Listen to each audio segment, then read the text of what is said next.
First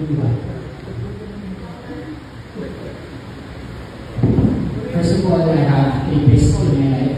First is persistent. I am persistent. Even though there's a lot of challenges that came in my life, I move forward. Next is priorities. I know my priorities. I joined this pageant as an advocate for education, education. And I know that if I have a priorities, I will continue to grow, to move forward. And last is prayer. Because during this pageant, you are not only physically fit, but also holistically developed. And you need to be spiritual.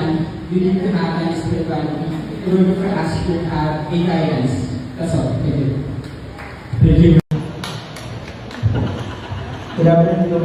I think a modern gentleman should be disciplined, responsible, and authentic. Because if you are responsible enough, you will know the disparities between what is right and what is wrong.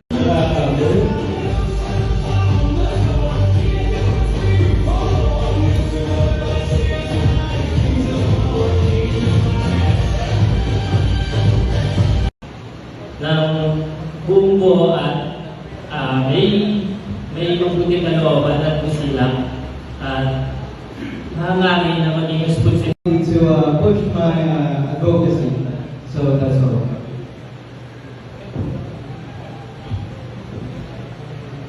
Bilang isang bata bawal 14 and aspirant number 4. Give them a round warm applause because they are all in for Mr. Rebetia 2000. 2026. My brand ambassador will have a second company, JPIA Ambassador.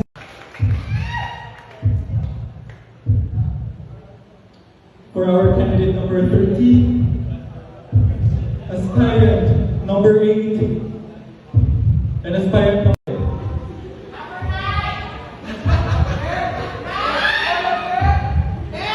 I would like to say sorry because you are going to have a long preparation because you five are also included in Mr. Rebetia 2026. So meaning to say our 51 aspiring candidates right now are going.